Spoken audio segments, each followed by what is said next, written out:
like to welcome you all to our Tuesday 1:30 p.m. session with the Leadership Council for Healthy Communities, where they will be reviewing reading food labels with us today.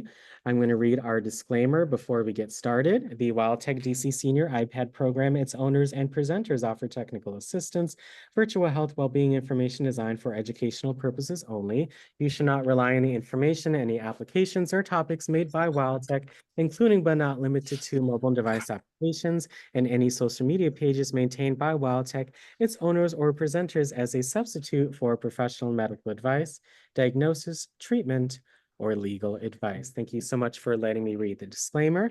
If you cannot see me, hear me, or see the screen or the Leadership Council screen, etc., please let us know in the chat. We would appreciate that. Let's make sure our TVs and cell phones are silenced to give others and ourselves the most immersive experience. And as always, I recommend you take screenshots of some of the different slides, the info that our guests share, but also just to have some notes next to you to record some information down for later. Other than that, again, Sue and Donna, if you could introduce yourselves and Sue, your topic for today, we would really appreciate that. But once again, thanks so much for coming on to our session today. Thank you, Alex. I'm just going to go first because then I'll just let Sue go and then she'll go right into her presentation. Once again, we are glad to be back with you guys. It's a wonderful time that we can share information from the Leadership Council for Healthy Communities, which is our focus is we're faith-based organization, and our focus is to deliver information to underserved communities and the residents, basically Ward 7 and 8, but we are expanding outside of those wards. So once again, just happy to be here. I want to turn it over to Sue, who is the nutritionist who will be presenting today. Hey, Sue. Thank you, Donna. How are you doing? It's so nice to be back, everybody. My name is Suniti Salvaraj. You can call me dietitian and community nutritionist. And I have been at these sessions before, and I've enjoyed presenting here because all of you are such an engaged group. The questions I get from you and the engagement is really very nice. So it's nice, it gives you a feeling of, knowing that maybe what you're saying is helping people. So I like all the feedback. I love questions. So bring them on, okay? Now, today we're going to talk about reading food labels, a very, very important topic. All of us should be reading labels, whether you have, groceries delivered to your home or you go out and shop. It is useful to know some pointers, some easy pointers that I'm going to give you about how to read a label. Now, if you're sitting next to something which has a label, would you go and pick it up? I can give you like a minute or two. I would have liked to have told you beforehand, but it slipped my mind. But if you have anything near you, maybe it's a soda can, or maybe it's a bag of chips, or maybe it's a snack, just pick it up and come right back. And in the meantime, I'm going to start screen sharing. Oh, you have one too, right? Very good, very good. Yeah, I have some Nutter butter. No, somebody has nutter butter. I can see that. I see. Miss Butler, I believe. So whatever you have, just bring it. And in the meantime, I'm going to try to share my screen. We've had other guests, and this is a very important topic. This is like everyone should know how to read a food label, especially in 2024. We've had a couple of guests come on and talk about it, but I really would love to see your spin on it as well. I know it'll be a great review, so thank you so much again. Okay. Can all of you see the presentation? Yep, you're good to go. Okay. And is everybody back from bringing whatever you had to the table? Even if you don't have it, don't worry, because my slides also are going to have a lot of labels on them, okay? So you can look at that and you can see how to, as I'm talking, you can look at that too. Like right now, as you can see, I have a picture of a label, correct? So you can see there are like, it's nice and bold. You can see that there are servings per container. Then it tells you the amount of calories per serving and a whole lot of things under DV or daily value, which are in terms of percentages. So I'm going to go through all of that and just break it down for you. And I'm going to make it so simple. Okay. Now, the first thing we want to do is we're going to look at the serving size. Very important. Second, we're going to look at the nutrient list. What are the nutrients that this particular snack or food is bringing to us? And the third thing that we're going to look at is percentage DV, which stands for daily value. So we're going to look at what does that mean? What is percentage DV? How does it help us? How do we figure what we should be eating? Okay. And fourth is probably the most important part of this workshop, and that is the 5 and 20 rule. I'm going to tell you about a simple rule. It just has two numbers, 5 and 20, and this rule is going to just change your life because it's going to be so simple. And once you figure out how to use the 5 and 20 rule, it's going to be a breeze when you go out to read labels. Okay. So if there's one thing that you take back from this workshop, if just the two numbers, 5 and 20, I would be more than happy. Okay. And you'll understand when I teach you that rule. It's kind of like a cheat trick, actually, and it works really well. The number 5, we're going to look at the ingredient list. Very important to know all those little ingredients in there. Is there trans fat? Is there hidden sugars? I'm going to show you how to spot those sneaky terms. And we're also going to look at navigating allergens, because when you look at a food label, you should be, if you have an allergy to something, you should be able to see whether that's listed on there or not. Okay. Now let's look at the serving size. Now, serving size is always right on top. Okay. You see it up here, right? Nutrition facts, serving size. Now, why is serving size important? The reason serving size is important is because all of this information right here is for one serving only. Okay. And that's something that sometimes people don't realize. So sometimes they may have a bag of, Cheez-It in front of them, and it may say 110 calories, but there may be 2 servings in that. So if they eat the whole bag, they're not just getting 110, they're getting 110 into 2, right? So it's important to see what the serving size is and how many servings per container. Like if you look at this can here, it says that the servings per container is 7, correct? Everyone sees that? So if it says that the calories is 90, this is only for one serving. So if somebody is like really hungry, I think this is a can of soup or something else, or maybe it's tomato sauce or something. And if they're really hungry and want to eat the whole can, are they going to get 90 calories? No, they're going to get 90 into 7. You see why serving size and servings per container is important. So all of you have your little snack in front of you. Those who have it, take a look at it. And if you want, you can tell me what are the servings on your snack or bag in front of you. Anyone want to share? Is it 1 serving? Is it 2? Is it 3? Is it 6? Yep, please raise your hand in Zoom. We love for you I to think share. Brenda raised her hand. Yep. Yep, thank you. Okay, Brenda, what is your food say? Okay, I have a can of salmon. Okay. And it's 5 servings per container. Wow. And how many calories does that salmon can, how much does it say 100. It's 100. Okay. So if you eat the whole can, how much are you going to get? 500. Right. And who knew that, right? Sometimes you just think, okay, it's a small little can, it's only 100 calories, but no. If the serving size is more, you're going to get more calories, right? Right. Now, is that something new that some of you learned today? Yeah. Maybe some of you knew that before. If you did, good for you. Yeah, But we you see also how have... sneaky they are, because they put the calories right on top and then you think it's for that whole box, and actually it's not. Okay, sometimes it could be for the whole box because some of them are 1 serving sizes, but most times they're not, right? So paying attention to that is very important, okay? So let's go to the second tip. Okay, Now the we had some other hands. Sure. Please, Here. please. Did you? I didn't know if you You wanted can to tell hear them. from others Yes, as I well. like to get the questions as we talk, so that's good. But if you can just tell me who they are, since I can't see all the names, Yes, so Alex, I would appreciate it. yeah, we have 2 hands left, if that's okay. Yes, please. Ms. Vernell, what does it say on your food container? You got to hit unmute in the middle.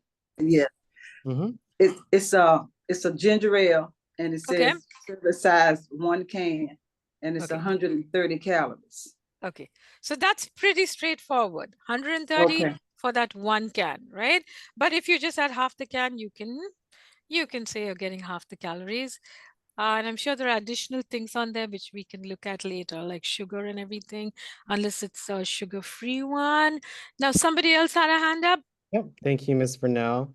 Yeah, I would assume the bottle of soda is a little more than just 1 serving. So that's good to be, To interesting be to look at. aware, right? And to look at that. Right. Ms. Butler, what is your food container and what is the serving size and how many calories is it? You can hit unmute in the middle if you want to share.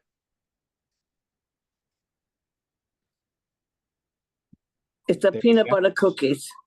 Oh, Mhm. wow. Sounds yummy. Tell me, what is the serving size? What's 60? Okay, What's so 60? how many Oh, servings in serving that? size. Serving size is 10. Okay, so they're tiny little cookies, right? And how Yeah, many and it says servings per? It says 5 wafers to 31 calories. Okay, so it's like the serving. It has 10 servings, but it's 5 per serving. Five wafers. Per serving. It's 31 grams. Okay. Of 160 calories. Okay, so if you had like 15 crackers, you'll have to triple that caloric amount and all the rest, correct? Yes. Yes. So you see how looking at the serving size is important, right? I'm sure that's something you all are going to start looking at when you start to eat something or you want to buy something. I'm sure you're going to be taking note of that now. Okay, so shall we move on to the second point, or does anyone have any questions about serving size? Any questions? Because I want to go slow on this. This is an important topic, and it's very simple, the few points that I have, but it's good for us to understand each point before going into the next. Okay, so I think everybody's very comfortable with serving size and how many servings and why we need to check that on the foods, on the label, because everything on there is only for 1 serving. Okay. Mr. Okay. Thomas, you had a question? Mr. Thomas, you had a question, or were you just raising your hand? I think you had a question, right? Unmute.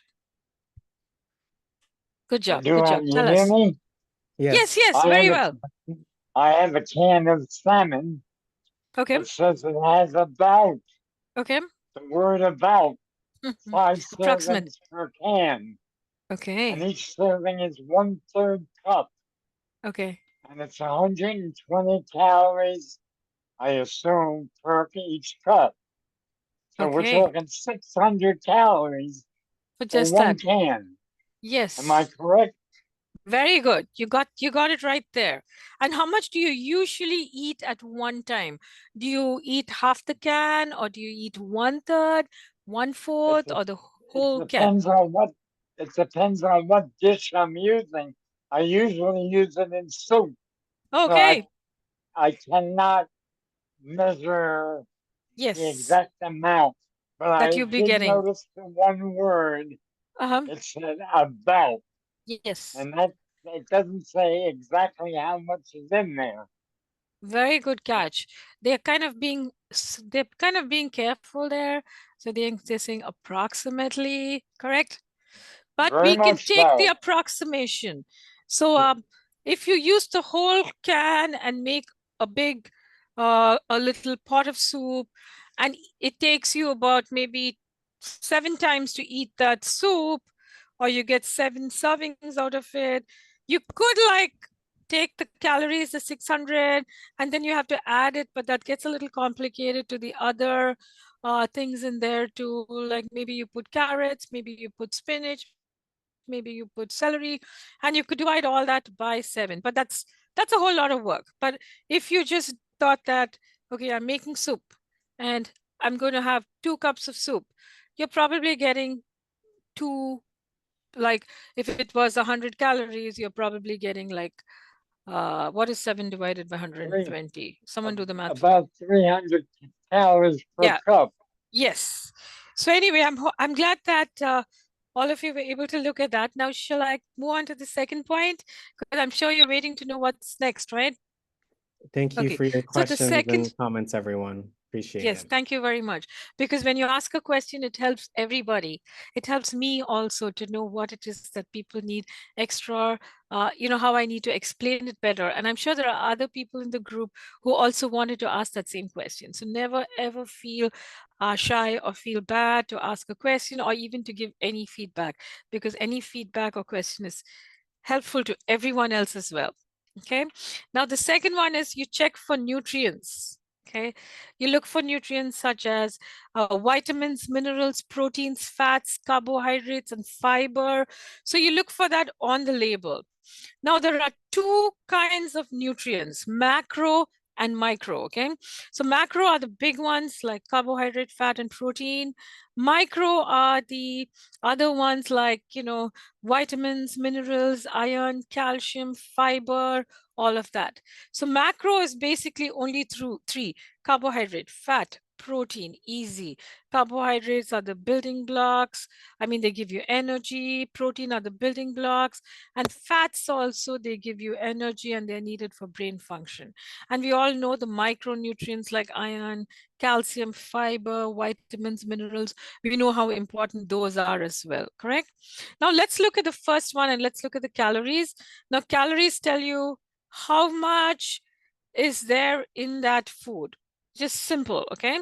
Now, usually for a day, they say a person is supposed to have about 2,000 calories. If you're a senior, they'll probably say anywhere between 1,600 to 1,800. So let's just go with the lower level because a lot of seniors don't have too much physical activity. So 16 or 18 should be more than enough for them. So suppose you know that you're supposed to have about 1,600 a day. And supposing the food that you're having right now gives you about 230, like on this label, you just kind of gauge as to how much you have left. Okay, I had 230 calories for breakfast. Okay, say I had 300 calories because I had this food and I had a glass of milk. So I had 300. So that means I still have 1,300 for the rest of the day. Not bad, right? Which is why we say that for a meal, it's good to consume about 500 calories. So say if you're doing 3 meals, breakfast would be 500, lunch would be 500, dinner would be 500, and your snacks in between would be about 300, 200, depending on the snack, okay? So look at the calories and remember again that the calories are for 1 serving only. Now, what you want to look out for and be careful about is sodium and fats in packaged foods, correct? You want to look out for that, right? And this is where the 5 and 20 rule is going to be so useful, okay? And we'll come to that a little later because it's hard for us to remember how many grams of fat we should eat or how many grams of sodium we should consume, correct? Hey, I myself get confused with that because it's a lot of numbers to remember and which foods are high and which foods are not. But this is why the 5 and 20 rule will come in handy. But before we go into that, you know, why do we want to cut down on sodium and fat? Because especially as you age, these problems like blood pressure. Now, I have high blood pressure. It's something that was very lovingly passed on to me by my dear father, whom I love very, very much. He's in heaven right now. And they actually I got diagnosed in a very, very weird way. I didn't even know I had high blood pressure. I was like one of those persons who always is calm and cool every time, that kind. And then I go in for a COVID test in 2020 to one of these nighttime clinics, and they tell me, did you forget your blood pressure meds? And I'm like, what are you talking about? I'm not on blood pressure meds. And they said, lady, your blood pressure is so high, you need to get admitted in the hospital right now. And that's how I knew. So I have like chronic hypertension. I'm on meds for it. I do watch my sodium, but I take my meds for it too. So for people, but some people, and I mean, I shouldn't tell you my age, but anyway. So as you get older, these things get worse. So you need to watch your sugar, you need to watch your fat, and you need to watch your sodium, correct? So little later, we'll go into that. But I want to explain what is the percentage DV. Do you see this label up here? And you see on the right, they have all those percentages, right? Like fat is 4%, saturated fat is 3%, sodium is 16%. So what are those percentages? To put it very simply, it's DV stands for daily value. So what the percentage DV or daily value is telling you is how much percent of what you should be getting for the day you're getting from this food. And it's all based off 100%. So right now, if you look at this food, and this is a pancake, right? Now, if you have one pancake, this kind of pancake, it's going to give you 16% sodium. Now, what does it mean? It means if I'm getting 16% from this food, what do I have left? I have 100 minus 16, correct? Does that make sense? Maybe I'll show you a calcium food, okay? Okay, let's look at this because you see here it says 18% calcium on this food. This is probably a dairy food. That's pretty good because suppose you had 18% from this, say this is milk. You drink another 2 glasses of milk and you'll almost make up your 100%. You see how to work the DV? The percentage DV tells you how much percent of a particular nutrient you are getting from one serving of this food. Is that simple? Please tell me, give me feedback because I want to make it as simple as possible. So it tells you out of 100%, you're getting this much percent from one serving of this food. Let's have some dialogue here because I want to make sure that this point is coming across clearly. Any feedback, anyone? So just to reiterate, you said that percentage DV is the percentage that you get from one serving of that particular food. Is that what you're Yes, yes. So that's how you work it. And I when I didn't know teach that. you about the 5 and 20 rule, it makes it even easier. So I think what I'll do is I'm going to explain the 5 and 20 rule, and we're going to come back to point number 3. Okay. Now the 5 and 20 rule is very simple. All you have to remember are 2 numbers, 5 and 20. You know, there's a store called 5 and Below, right? How many of you go there? Okay, so remember that 5 and below. 5 is one number and 20 is the other number. Now, anything that's 5% and below is a low source. Anything that's 20% and above is a high source. And anything between 5 and 20 is a medium source. So here's how you work it. I want you to tell me now, what are the nutrients you want to get more of in your diet? Tell me, what is the good stuff that we need to get into our system? Anyone? What are the good nutrients that you want more of? Yep, Fiber? Is fiber of something we need to get? Thomas has raised his hand. Come on. Tell me, Mr. Thomas. What is it that you want to get more of in your diet? Okay, I think I'm looking at fiber. very good. Fiber you need because we need fiber to keep Absolutely. everything flowing, you know, to be able to use the restroom nice and smooth and to have it helps with cholesterol, it helps with losing weight, so many things. What are the nutrients you want more of? What about Is that vitamins? Vitamin D. Protein is good too. Protein is very good, especially as you age. The 2 nutrients you don't want to eat less of is protein and fat. You should eat less carbohydrate because you're not doing as many strenuous things as before. But protein you need because that's the way your body repairs itself, especially when you go in for surgeries. That's the way your body builds itself. So protein is very important. And then fiber is important. What are some other nutrients you want? Do you need calcium? Yes, Yes, for your right? For bones, strong right? bones and teeth. Then Yes. do you need vitamins like vitamin A, vitamin C, vitamin B? You do need that, right? And what about healthy fat? We know that we should eat a certain amount of healthy fat in our diet. Do you need to get that in your diet? Yes, right? So all of these foods that we listed, you need to go for 20% and above. Does that make sense? Like if you're going into going grocery shopping and you want a high fiber cereal, just look at the label and see what it says for fiber. If it says 3 grams, 3% or 2%, oh no, you don't want that. It's giving you hardly anything. You want to go for something that gives you 15% and above. Does that make sense? That's Yeah, how but we use the rule. So Sue, on this label though, the fiber Is is 0. not giving us what we Yeah, want, because right? this is probably a dairy food. You see what I mean? Okay. You see how this is high in calcium?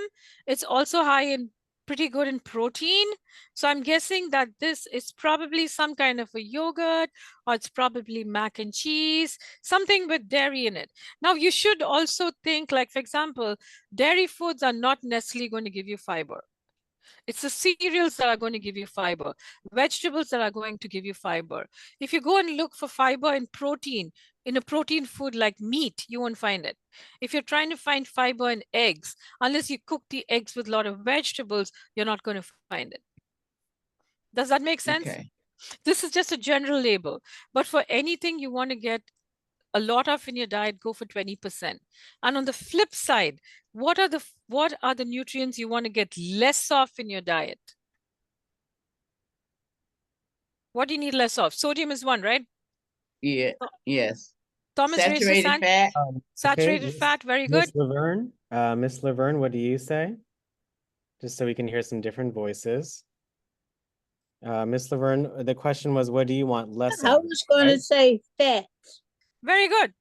Saturated fat, especially, you want less of. Then I think Mr. Thomas also raised his hand. Yeah. What do you say, Mr. Thomas?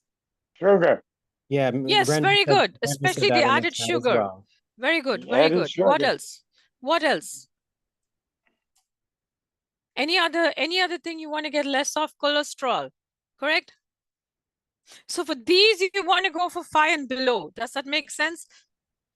So if you're looking for a food that's low in sugar or low in like fat, go for 5 and below. Now, this label that you see, the fat is really high. What is the fat? I'm circling it. What is it? Percent-wise. You see it? Is everyone able to see the slide? Yeah, again, you got to raise your hand so you can respond and share your thoughts, okay? Denise raised her hand. Ms. Janice, what is the fat percentage on the label? You got to hit unmute in the middle. I think you need to unmute yourself, Ms. You have to hit Janice. unmute in the middle, Ms. Janice.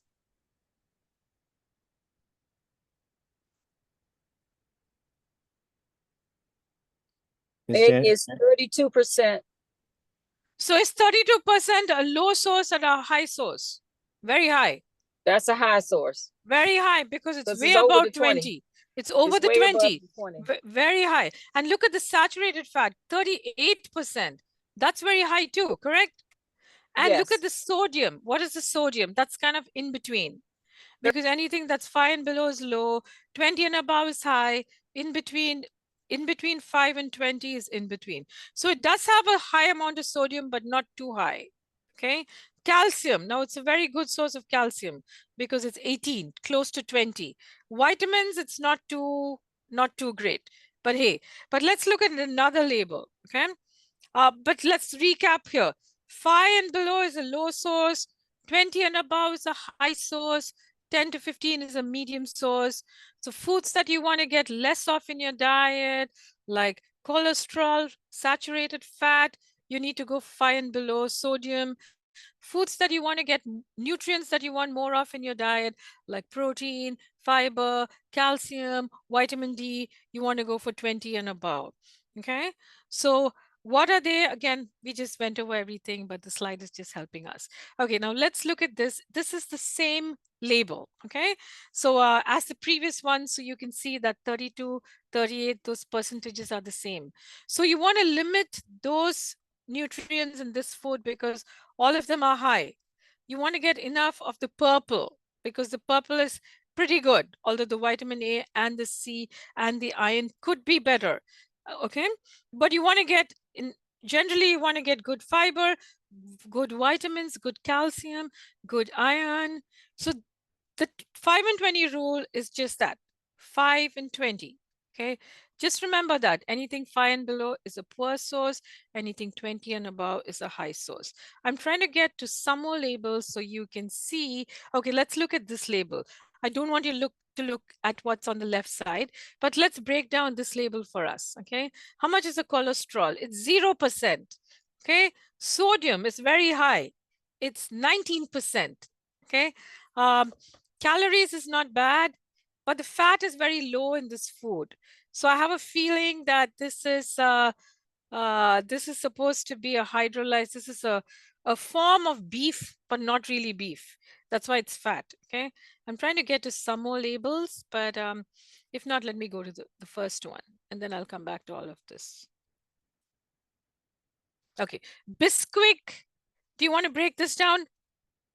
Cholesterol. How much cholesterol does the Bisquick have? How much percent?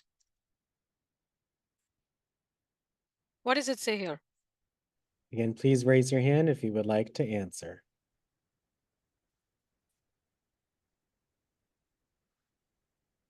Okay, Miss Angela, what do you say? 0%. Yeah, so is this good where cholesterol is concerned? Pretty good, right? It's a low fat food. Because if you look at the total fat too, how much is there?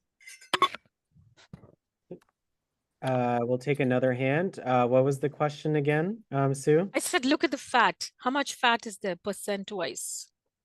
Okay, I still see some hands, so I'll go with Anne. What do you say for the fat percentages? 4%. Very good. 4%. That's good. So is that good or bad? It's good.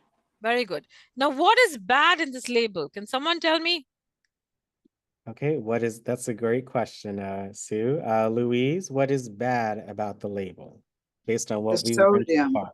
Yes, The sodium. sodium And why is the sodium bad? is at 16%. Very good. And 16 is closer to 20 than 5, right? Right. So this is a high sodium food, which is typical of any food that's packaged. Oh, If you made your own pancake, have about 3% sodium because plain flour doesn't have that much. But when they package it, they add baking soda and they add sodium because they want to keep it shelf stable for a longer time, right? So the sodium is bad in this label, but if you don't have blood pressure, I guess Bisquick could be okay food for you. But for people like me and others who have blood pressure, this is something I would definitely want to keep my eye on. Now, is there anything else that's standing out with the vitamins and the minerals? Not much, right?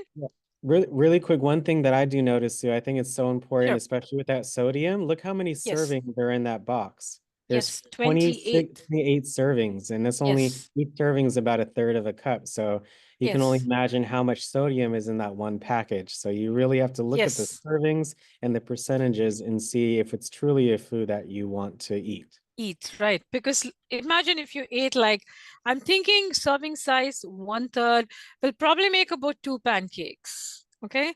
But usually people don't stop with 2, right? Yeah, 4 or 6.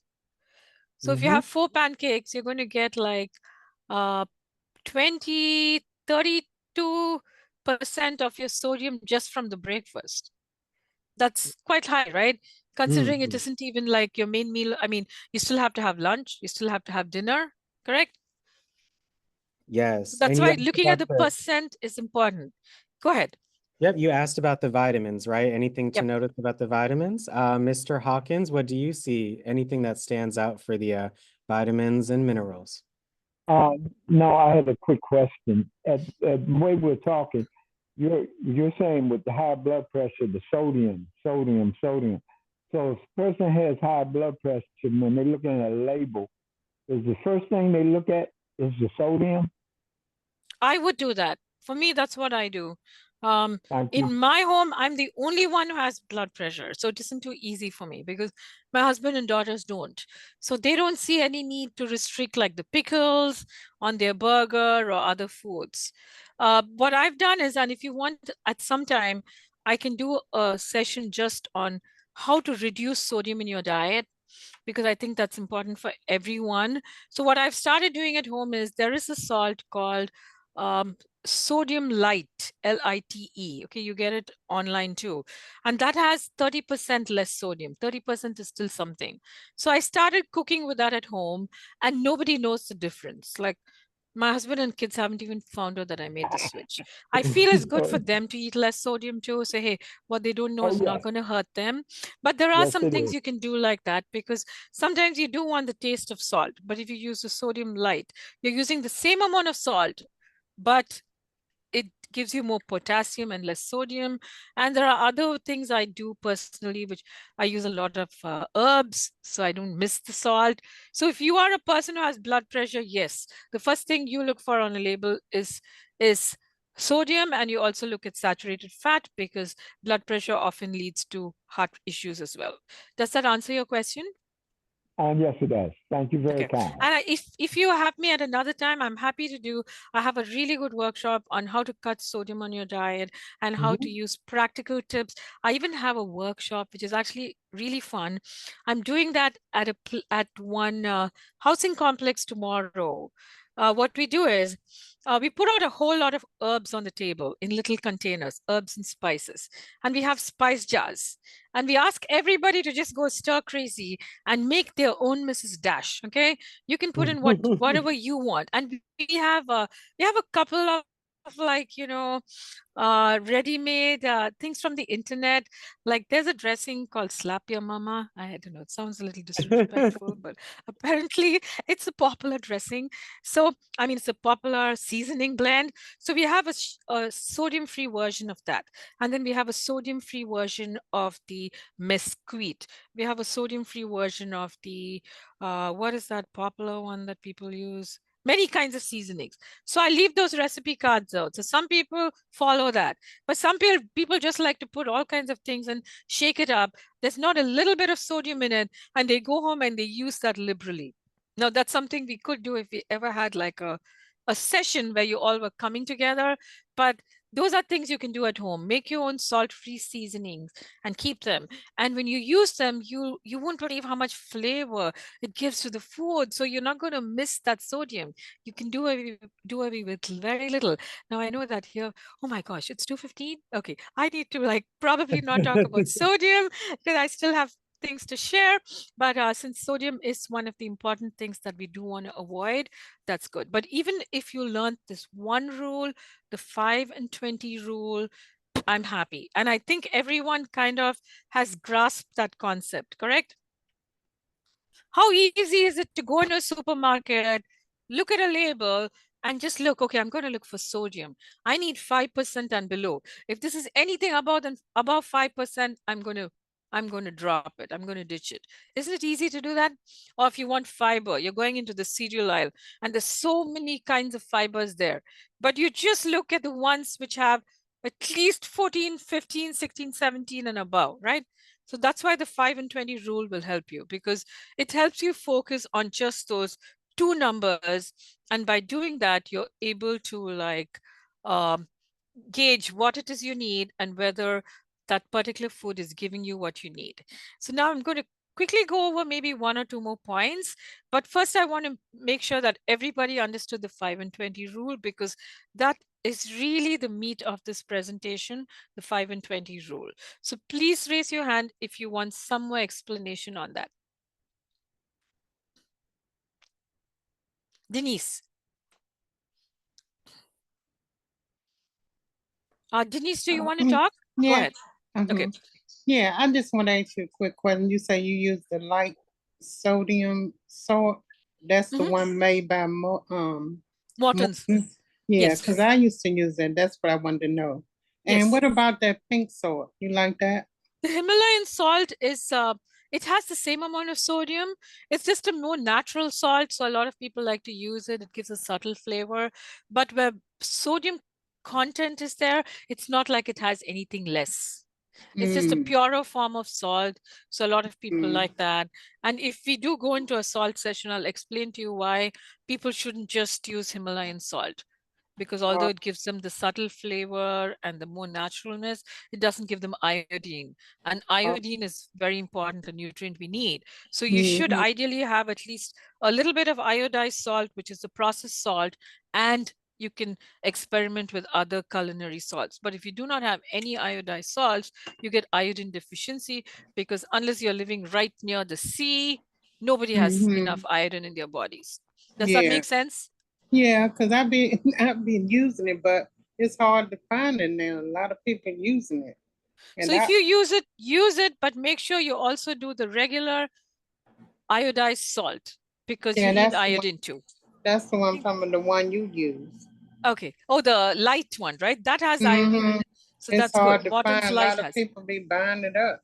Ah, good. Yeah, It's a and good then thing I if they're use buying it up. And then I use Complete. That's good. Okay. You ever tried that? I do, but I'm going to look for it. Because Yeah, it's good. I need to. I need to. See, we all learn from each other, right? What is the name of it? Complete. Complete. Okay. I'm going to definitely look for that when I go shopping, or look it up on Amazon today.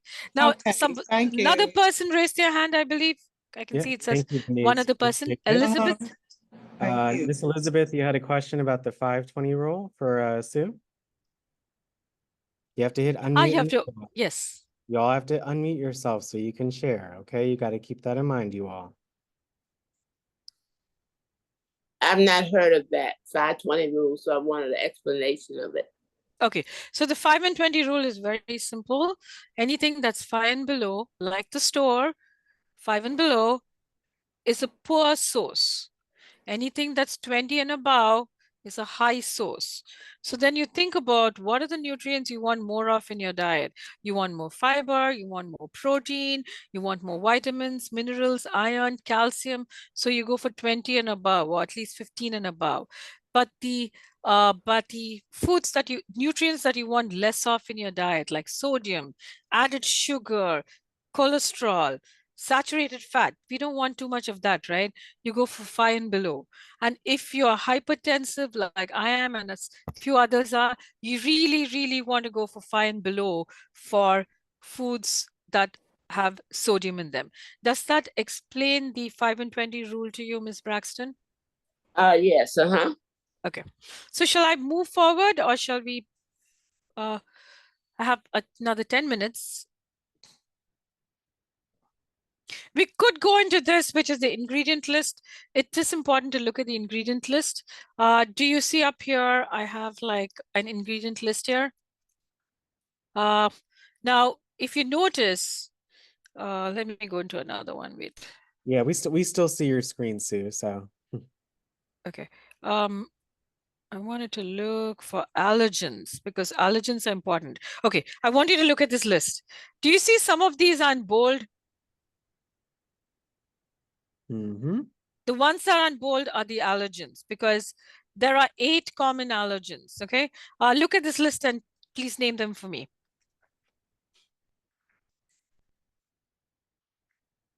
Please raise your hand if you would like to share the common allergens that you see on the screen.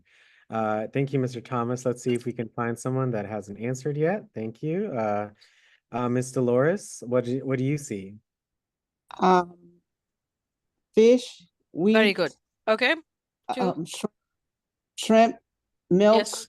eggs, okay. peanut. Okay.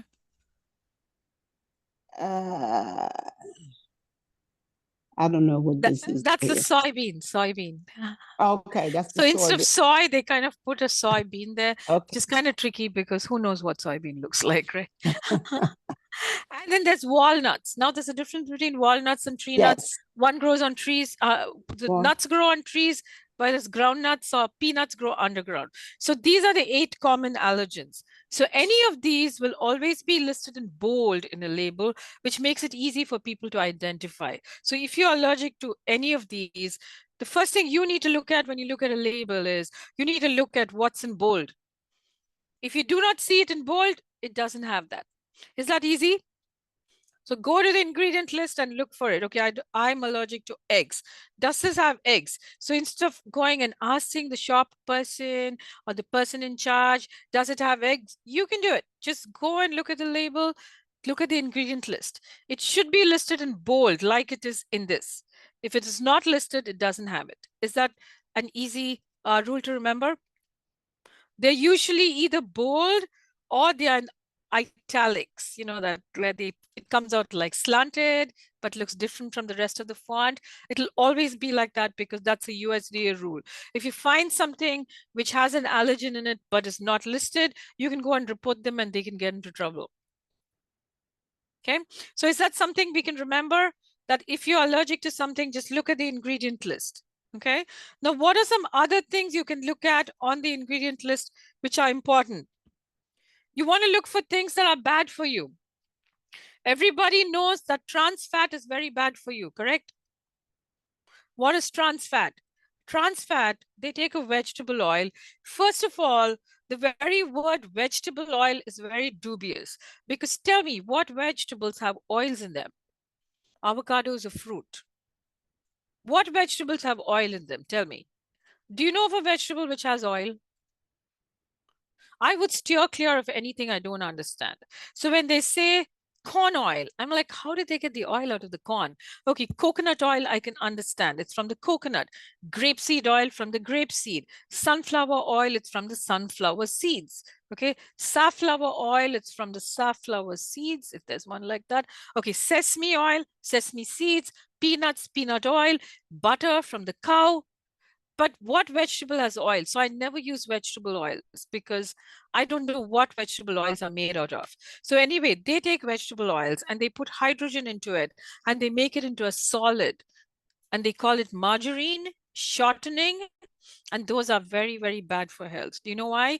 Because they're man-made and they're highly processed and they don't have a way to get out of your system. It's better to eat butter or even lard because lard comes from the pork, right? From bacon. Okay, it does have saturated fat, but at some point that lard is going to get out of your body. But with trans fat, because it's a man-made fat, it doesn't get out of your body.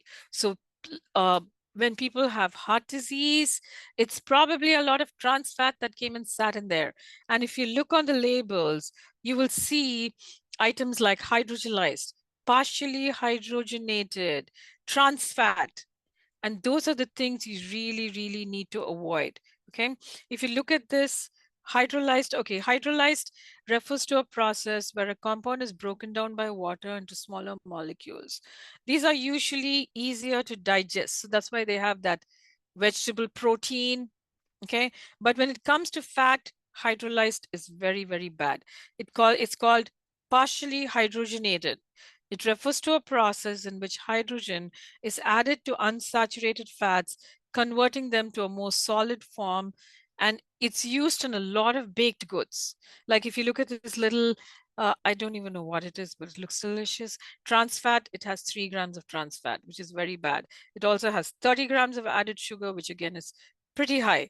Most bakery items or things like donuts and the fries that they use, the fries that you get at McDonald's, they are fried from trans fat.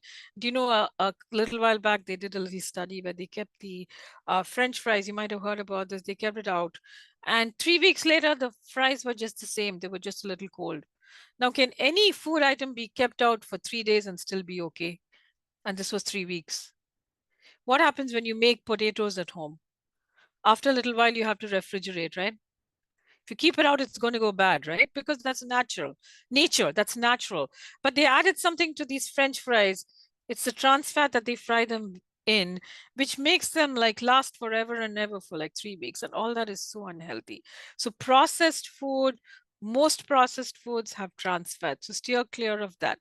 Or if you have it once in a while, let it be something you indulge in, but not on a regular basis. Now, these days, a lot of restaurants and even foods, they have a little pop-up which will say no trans fat. And on the label, you can read for yourself, okay? If it's 1%, 2%, okay, that's low. But if something has like 20% trans fat, you really should watch that. Like And that's the same way you also identify hidden sugars, high fructose corn syrup, again, something that you want to avoid, because just like trans fat, it's a human-made fat. Where does sugar come from? Anybody knows? What is the root of sugar? Nobody's eaten it. It's such a delicious, delicious crop. Has anyone eaten sugar cane?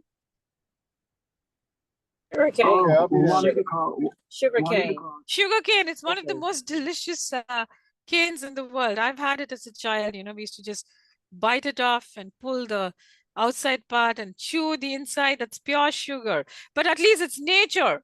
Whereas high fructose corn syrup, like trans fat, is man-manufactured. They take corn and they add some stuff to it and they make the high fructose corn syrup. And that, again, just like trans fat, will just sit on your arteries. So some things you want to look out for: high fructose corn syrup, trans fat. So you look at the labels, like see here, it says no high fructose corn syrup. That's good, right? So look for that. So usually these are the symbols. You see that symbol with the 3 cubes? That means there's no artificial flavors or sweeteners. You see the one with the leaf and the sign across it, that means no gluten. You see the drop, it means no high fructose corn syrup. You see the milk, no dairy and no synthetic foods. But these are kind of like short forms. So if you see one of these, you could identify it, but even if you read the label, you will be able to. Now, I wanted to go into low fat and non-fat, but I'm not going to do that because I feel like already I've loaded you with a lot of information. So I want you to just see, if you're interested in fiber, these are some of the brands which are very, very high. All Bran, Fiber One, Bran Flakes. You see how much it gives you 10 grams of fiber per serving. Fiber One is 14 grams of fiber per serving. So if you eat even like one of these, okay, Cheerios has only 3 grams of fiber per serving. Okay. Now 3 grams of fiber is still something. Okay. Because you're supposed to have 15 grams a day. So this Fiber One, although it says 14 grams of serving, that means you're getting your 100%. So even 3 grams is a lot, because 3 means you're getting about 1/4 of your fiber for that day. Okay. So this is just again to read labels. So I know we have to close now. So there's one thing I want you to remember. Do you remember what that is? The rule? Because I'm going to ask you about it in the next session. 5 and 20 rule. Can all of you diligently practice the 5 and 20 rule between now and next Tuesday? We have a session next Tuesday on grocery shopping, on how to get the best bang for your buck. Okay, so between now and then, I'm going to give you all homework. What is the homework? You have to look at the labels of foods that you're eating, and you want to look for apply the 5 and 20 rule. Do you think that's something you all could do this week? Please raise your hand if you are going to implement that in your grocery shopping routine and your, cooking routine. If you're going to incorporate that 5 and 20 rule, try it out and let maybe Sue know next week when she comes on again on how that's working out for you. Again, if you want to adopt, if you're going to utilize that 5 and 20 rule, again, I learned that myself today as well. So I'll be sure to look at that while I'm looking at labels to really truly figure out what is best for you in your body. So thank you. We had about 10 hands or so far for that. So again, please make sure Very good. Thank you. you all utilize the 5 and 20 rule. And we love to hear about it. But So any questions? Any questions? Especially about the 5 and 20 rule? Yep, again, thank you all so I much. could send you a one-pager which explains the rule, Alex, and you can send it out if you want. A 1-page, which could be stuck on a fridge, which explains the 5 and 20 rule all in just one diagram. So they keep it up there and remember. Do you think that would be useful? Sure, if you send it, I'll be able to include it on the session that you're doing on Tuesday. So okay, I can do that. But thank you so much for presenting this information. I see your other slides. They looked really interesting. So maybe we can come back to that at one day. But I really appreciate your session on food labels. I certainly learned a lot, especially that 5 and 20 rule, and really looking at those servings on that package, because really, you think you're intaking one thing, but you're actually maybe intaking more or less based on different things. I really learned that, and just making sure you read the label. Like I noticed for those no gluten. If you have a gluten sensitivity, it's so important to look at that information on the box so you know again what you're intaking. So it's really Yes. important to take a second and for yourself to read the label to really know if you want to truly enjoy that certain food item. But thank Good. you. Any questions? There's a question from Ann Dennis. Any questions for Sue before we end? Just make sure you all stay on to complete a poll to let us know how you felt about today's session. But any questions or comments for today, please raise your hand in Zoom. Hey, Ann, thanks so much for joining. Anything Hey, to Alex. Mhm. Sue, I Tell don't me. eat a lot of canned vegetables and stuff, but when I do use them, like if I'm making soup or a stew or something and just want a quick can or something, vegetables in there, um, is it if you drain the water off and put them in fresh water, does that help with some of the sodium? Very much so. Beans, vegetables that are canned, rinsing them a couple of times in fresh water would remove a lot of the sodium, and also it removes the stuff, sometimes when you eat beans, it causes gas in your stomach.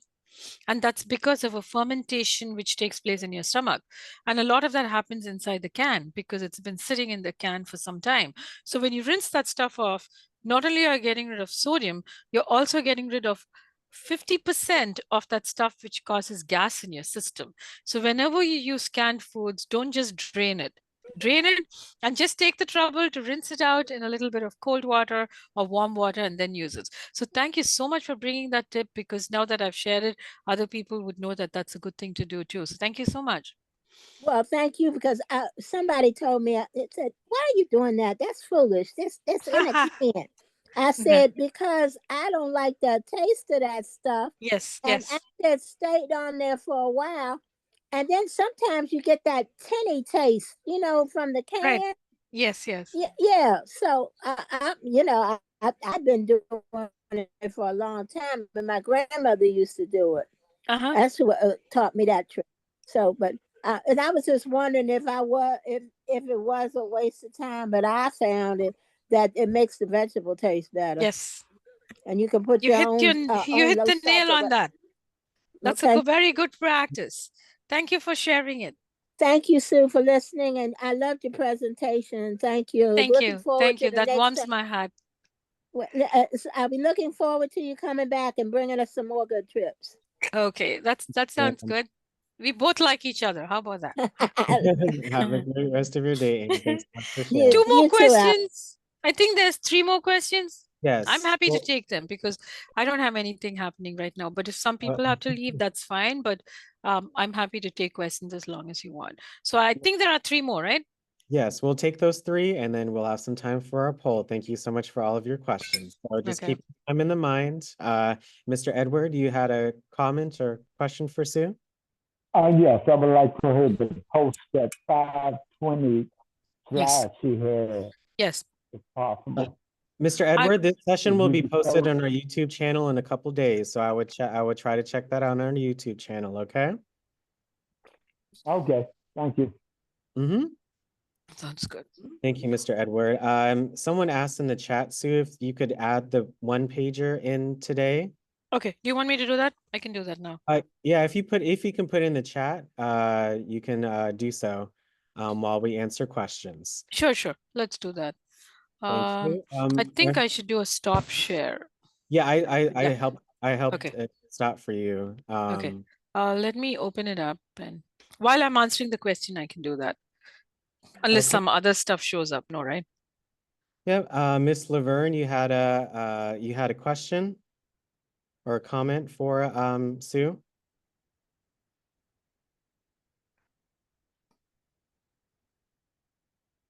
What was the question? Go ahead, I'm listening. Yeah, Miss Laverne, you have to unmute yourself. Do you have a question or comment for Sue today?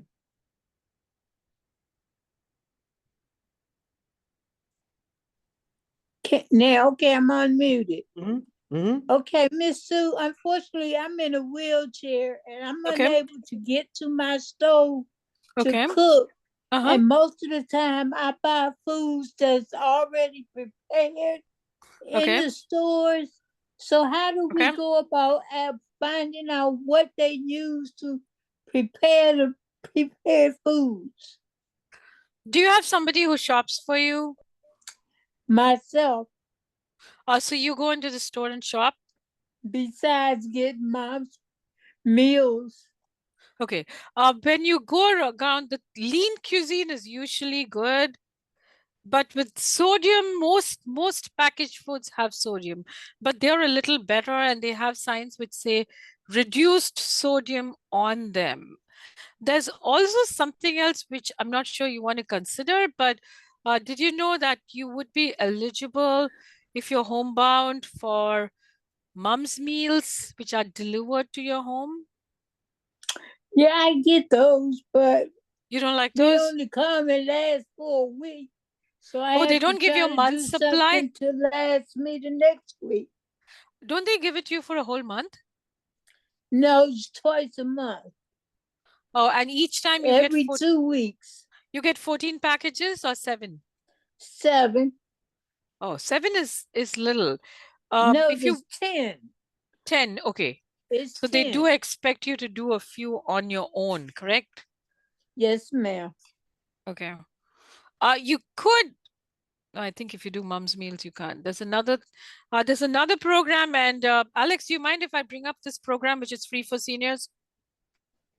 Go ahead, Sue. Okay, there's something called the DACL Supplemental Nutrition Program, which is for people who have dentition problems or who can't chew or who are losing a lot of weight.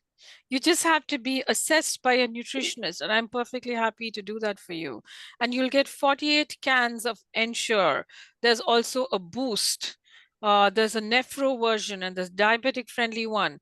So if you're really struggling with dentition and you can't eat and you can't prepare your own meals, you are eligible to receive 48 cans.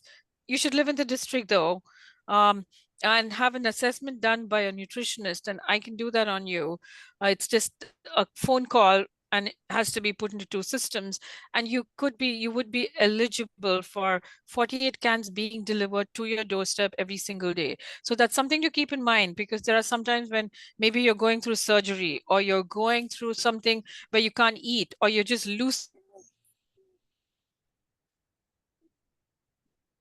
a lot of weight. You can go on this program if a person likes to eat, but that's the point of the program. Some people are on it for like a long time. Some people take it for like 3 months, but it's free to you if you're above 60 and you live in the district. So I want you to be aware of this, because in case you do need it, you can always let Alex know and he could let me know, or whatever the protocol is, and we could get you into that program. Alex, is it okay that I share this information? Is it okay if I put your email in the chat so folks can contact you? Is that okay? Yes, please. But it's okay to, yes, it's okay to share this, right? Because it is available, but a lot of seniors in the district don't know it. And I think there are times when a lot of people could use supplemental nutrition, correct? Even for people who are not able to prepare their foods, having a Boost can or an Ensure for you to have, would take care of your nutrition needs. Okay, do you have a phone number? Alex is going to put my email in the chat. Email is probably the best way. You can put your phone number, but I would recommend that you text me first, because if you just call me, I might think it's not an important call. But if you text me and say to the number and say, Sue, this is Mrs. G, I attended your nutrition class, and then we can connect and I can help you out. But so if you want to contact me via phone, text me first and then we can set up time. Okay? All right, then. And if you're a Thank senior you. living in the district, yes. Thank you. Thank you, Miss Laverne. Really appreciate it. Yep. So again, Sue, you're still sharing your screen again. If you want to put that, one pager in the chat, so you Yes, have I'm trying to find it. Let Yeah. me get off the So screen. I and- recommend you go sorry. in the Zoom chat and try to add it directly. That way you can Yes, find. yes, I'll do that. and I'm add just that. But take thank other questions, and meantime, I'll look for it. Yeah, but again, thank you so So much for all of your information today, Sue. We don't you're have very any other welcome. questions, but we do have Donna and Miss Lawanda on. Donna and Lawanda, can you share maybe your favorite tip or favorite piece of information that Sue shared with us today? But again, thank you so much for having Sue on. It was a lovely presentation and I learned so much. Ms. Donna, Ms. Lawanda, do you have anything to share? Any highlights from Sue's session today? Thank you, Alexander. Yes, Sue, I do greatly appreciate it. It was very informative. I happened to be sitting around my parents, so it was helpful for the seniors to get the information as well, and reading the labels is very important.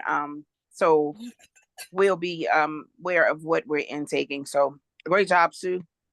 Thanks again for allowing us to share. Thank you, Ms. Lawanda. I really appreciate that. Donna, are you on to share? Any your most beloved tip that Sue shared with us? No, the one thing that I do have, and I believe one of the participants already shared, was rinsing the canned goods. And it's funny because I got that from my mother. So obviously it's a generational thing that our mothers will share, or the cooks will share. So I appreciate that, and appreciate that others are doing the same thing.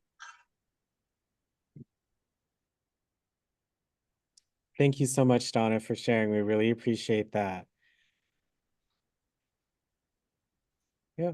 And Sue, are you I'm still looking. I'm sorry. I'm going to It's go straight online and get it. I'm pretty sure I should get it there. okay. While you do that, again, we have one more hand, and then we'll end. If you're not able to get in the chat, that's okay. If you send it to me, I can put it in the email for next week. Okay. But let me see if I get it by the time I take the next question. Hey Brenda, hope you enjoyed the session today. Yeah, yes, I did. Question? Yeah, I do.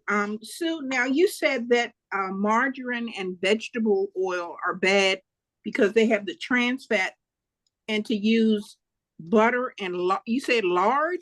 I said what I actually said was things which are natural to our body, and this is something I firmly believe, like lard is full of saturated fat, so we know it's not the ideal fat to be using. But at least with lard, you know where it's coming from. It's coming from pork, the pig, right? Right? And some people do use it to create special dishes, but it shouldn't be something you're using often. Now, butter, there is a lot of controversy in the sense some people say it's actually good for you because it has especially the clarified butter, because it gets burnt and it's natural, okay? But it does have animal fat in it, okay? It does have cholesterol in it. So those are things to keep in mind. So when I was talking about vegetable oils, I was saying those are the oils you actually need to watch out for, because like I said, which vegetable has oil in it? You know what I mean? It's a human-made oil. So it's preferable, at least that's what most nutritionists would think, to have an oil which is from nature. Like butter is at least from nature, right? It comes from the cow. Whereas this vegetable oil, we don't even know what vegetable. If they mentioned on the label that it's avocado oil, it's a good oil. But if it was avocado oil, don't you think they would have just labeled it as avocado oil, which is an expensive oil? So vegetable oils, I would steer clear of. Peanut oil is different. It comes from peanuts. So as long as you can understand where a food comes from, I feel you're safer. So when I said it's good to use butter or lard, I think I was using that in comparison and saying it's preferable to use those two to these. Does that make sense? Yeah, it does. And I think maybe that's a matter of personal choice too, but trans fat is definitely something you should avoid, because what they do is they take vegetable oil, which in itself is dubious, correct? And then they put this hydrogen into the vegetable oil. So they take that liquid oil and create a solid substance above, or they create a solid substance, which is Okay. called shortening, margarine, all of those. And those things, they don't get burnt. They sit and clog the arteries. So trans fat, definitely steer clear of it. It's shelf stable, so that's why most people buy it. Like all these chain stores, when they fry donuts, it's cheaper for them to buy something which is shelf stable, which is cheaper, that they can fry a lot of stuff, right? Yeah. But it's bad for us. So that's the thing. And some places are very conscious. They'll tell you no trans fat used here. That's good. They're declaring it. They're saying, we don't use trans fat. So I would feel safe going into those places. There are a lot of places like Chipotle, all of them, they don't use trans fat, and they boldly put up a sign saying no trans fat used here. There are other restaurant chains that are starting to do that too, because they want to let the public know that, hey, we are concerned. We don't want to use trans fat. Just because they haven't abolished it doesn't mean that it's good for you. So that was the comparison with the butter, lard, and the trans fat. Trans fat, definitely steer clear.